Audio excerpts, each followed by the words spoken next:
ऐं ह्रीं क्लीं चामुण्डायै विच्चे। ॐ जयन्ती मंगला काली भद्रकाली कपालिनी दुर्गा क्षमा शिवा धात्री स्वाहा स्वधा नमोस्तुते। खड्गं चक्र गदे सुचाप परिघान् छोलम्बुशुण्डिं शिरः शङ्खं सन्ददतीं करस्तनयनां सर्वाङ्गभूषावृतां नीलासमद्युतिमास्य पाददशकां सेवे महाकालिकां यामस्तौ स्वपिते हरौ कमलजौ हन्तुं मधुं कैटवम् हन्तुं मधुं कैटवम्। बोलो जगदम्बा माता की जय। सजनों, परम्बा भगवती जगत जननी माँ जगदम्बा की असीम अनुकंपा से अभी तक चैनल के इस एपिसोड में माता रानी की 9 दिन की कथा के इस विशेष कार्यक्रम में मैं आचार्य डॉक्टर दिनेश चंद्र भारद्वाज आज नौवें स्वरूप की माँ भगवती के नवम रूप की नवे रूप की कथा को लेकर आप लोगों के मध्य उपस्थित हूँ। आज की जो कथा है, आज की जो देवी है वह सिद्धिदात्री है।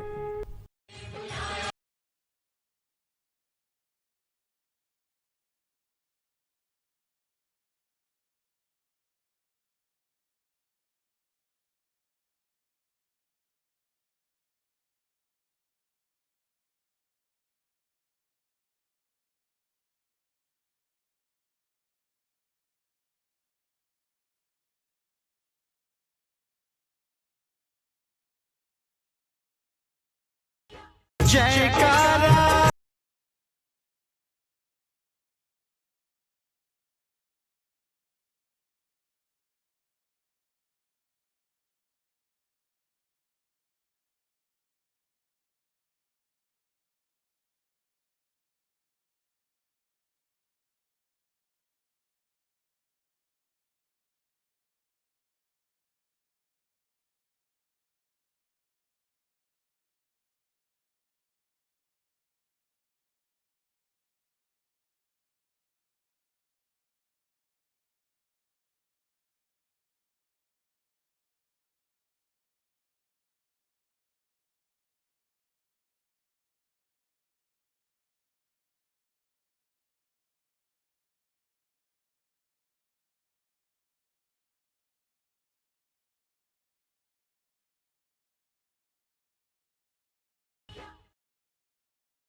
आपको हर प्रकार की सिद्धि प्रदान करने वाली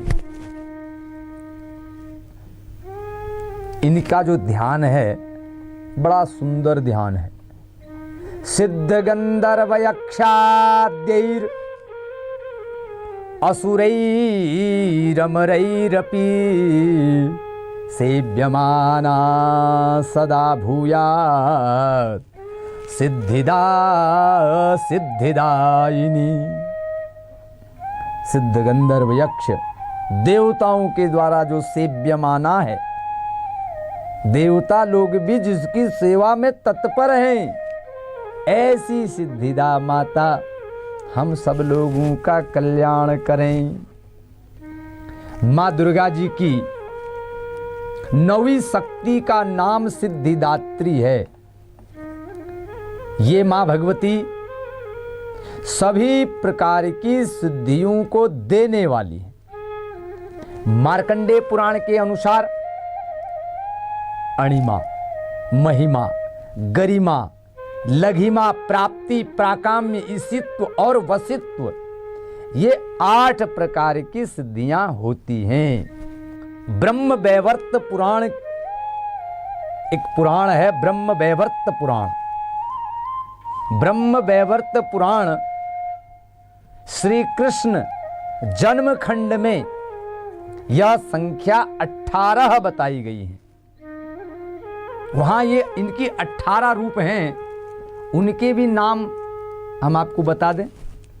अणिमा, लघिमा, प्राप्ति, प्राकाम्य, महिमा, ईशित्व, वशित्व, ये ईशित्व कह दो या वशित्व कह दो। सर्व कामावसायिता, सर्वज्ञत्व, दूर श्रवण, पर काया प्रवेशन, वाक सिद्धि,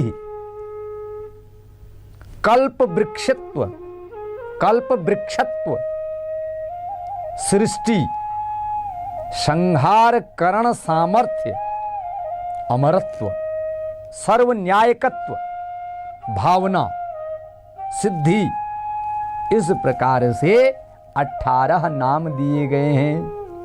मां सिद्धिदात्री भक्तों को, साधकों को ये सभी सिद्धियां प्रदान करने में समर्थ हैं। देवी पुराण के अनुसार भगवान शिव ने इनकी कृपा से ही इन सिद्धियों को प्राप्त किया था। इनकी अनुकंपा से ही भगवान शिव का आधा शरीर देवी का हुआ था। इसी कारण वह इस लोक में अर्धनारीश्वर के नाम से प्रसिद्ध हुए। मां सिद्धिदात्री 4 भुजाओं वाली हैं। उनका वाहन सिंह है। ये कमल पुष्प पर आसीन रहती है। इनकी दाहिनी तरफ के नीचे वाले हाथ में चक्र, ऊपर वाले हाथ में गदा तथा बाईं तरफ के नीचे वाले हाथ में शंख और ऊपर वाले हाथ में कमल पुष्प है। ये माता का स्वरूप है। ऐसी माता नवरात्र पूजन के 9वें दिन इनकी उपासना की जाती है। बड़े ध्यान पूर्वक सुनने वाली बातें हैं। 9वें दिन इनकी उपासना की जाती है। इस दिन शास्त्रीय विधि विधान से पूर्ण निष्ठा के साथ साधना करने वाले साधक को सभी सिद्धियां प्राप्त हो जाती हैं। अष्ट सिद्धि नवनिधि कहते हैं ना, वह सब प्राप्त हो जाता है। सृष्टि में कुछ भी उसके लिए अगम्य नहीं रहता है। ब्रह्मांड पर पूर्ण विजय प्राप्त करने की सामर्थ्य उसमें आ जाती है। ये शक्ति है मेरी सिद्धिदात्री मां की। इसलिए नवरात्रि में लोग अपना इतने ध्यान पूर्वक, भक्ति पूर्वक, पूरी शक्ति पूर्वक नवरात्र व्रत करते हैं। प्रत्येक मनुष्य का यह कर्तव्य है कि मां सिद्धिदात्री कृपा पात्र करने का निरंतर प्रयत्न करें। प्रत्येक मनुष्य का यह कर्तव्य है कि मां सिद्धिदात्री की कृपा प्राप्त करने का निरंतर अजस्र प्रयत्न करें। उनकी आराधना की ओर अग्रसर हों। उनकी कृपा से अनंत दुख रूप संसार से निर्लिप्त रहकर सारे सुखों का भोग करता हुआ वह मोक्ष को प्राप्त कर सकता है। ये शक्ति है मां सिद्धिदात्री में। 9 दुर्गाओं में मां सिद्धिदात्री अंतिम है। अन्य 8 दुर्गाओं की पूजा उपासना शास्त्रीय विधि विधान के अनुसार करते हुए भक्त दुर्गा पूजा के 9वें दिन इनकी उपासना में प्रवृत्त होते हैं। इन सिद्धिदात्री मां की उपासना पूर्ण कर लेने के बाद भक्तों और साधकों को अलौकिक पारलौकिक सभी प्रकार की सिद्धियां प्राप्त हो जाती हैं। भक्तों को साधकों को लौकिक पारलौकिक सभी प्रकार की कामनाओं की पूर्ति हो जाती है। आहा, साधकों की जो लौकिक और पारलौकिक है, लौकिक संसार में होने वाली और पारलौकिक दोनों प्रकार की कामनाएं पूर्ण हो जाती हैं। लेकिन सिद्धिदात्री मां के कृपा पात्र भक्त के भीतर कोई ऐसी कामना शेष बनी ही नहीं रहती है जिसे वह पूर्ण करना चाहे। कुछ भी अवशेष नहीं रह जाता है भैया। जिसको करना चाहता है वह सब पूर्ण हो जाता है। उसकी सभी सांसारिक इच्छाओं, आवश्यकताओं और स्पृहाओं से ऊपर उठकर मानसिक रूप से मां भगवती के दिव्य लोक में विचरण करता हुआ, उनके कृपा रस पीयूष का निरंतर पान करता हुआ, श्रवण पुटों से पान करता हुआ, श्रवण पुटों से पान करता हुआ विषय भोग शून्य हो जाता है। काम क्रोध लोभ मद मात्सर्य ये उसे कुछ भी संतप्त नहीं करते हैं। मां भगवती का परम सानिध्य ही उसका स्वरूप हो जाता है। इस परम पद को पाने के बाद उसे अन्य किसी भी वस्तु की आवश्यकता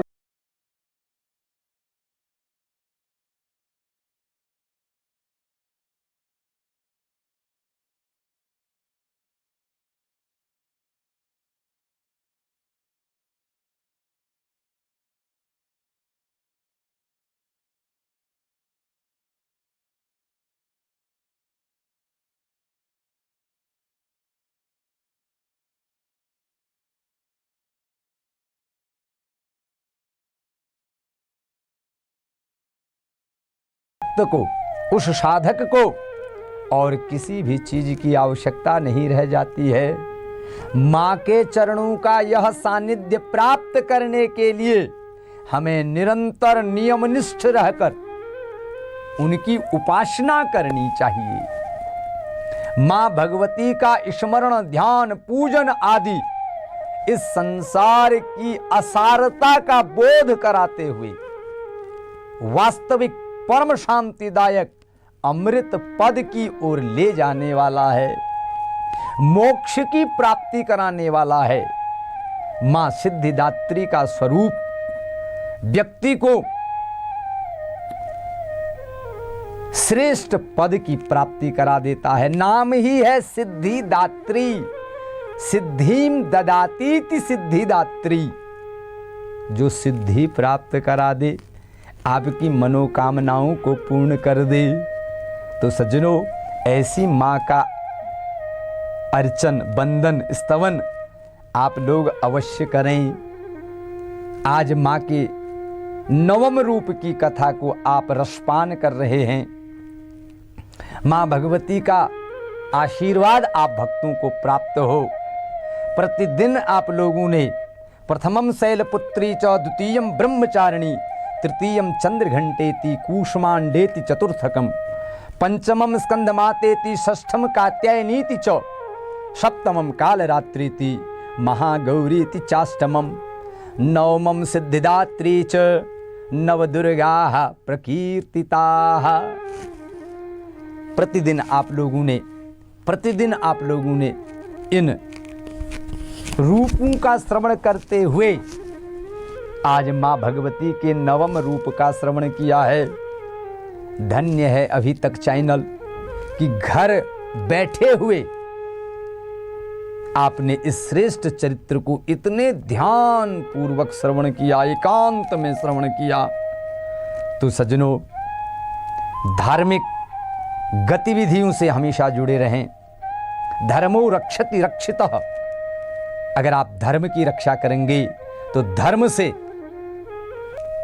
आप और आपका परिवार हमेशा रक्षित होगा। प्रारब्ध पहले रचा और पाछे रचा शरीर, और तुलसी चिंता क्यों करे भजले श्री रघुवीर। पहले आपका प्रारब्ध के अनुसार ही आपको शरीर प्राप्त हुआ है, और यह जब शरीर प्राप्त हो गया, इससे धर्म का आचरण करो, निश्चित आपको बरकत होगी। आप कहते हैं काम करते हैं, हमें उसका फल नहीं मिलता है। मिलेगा, बस काम करने का तरीका सही हो। बच्चों को सन्मार्ग में लगाइए, नैतिक ज्ञान दीजिए, पूजा पाठ अर्चन बंदन, दूसरे का सम्मान करना सिखाइए।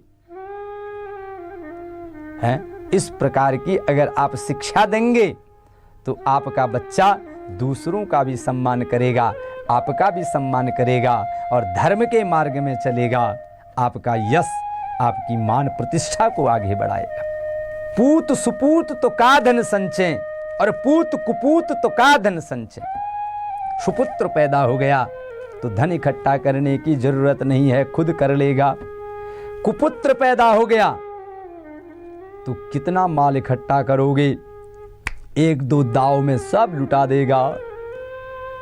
तो सज्जनों, बच्चों को संपत्ति नहीं, नैतिकता का पाठ पढ़ाइए। बच्चों को धर्म की ओर ले जाइए।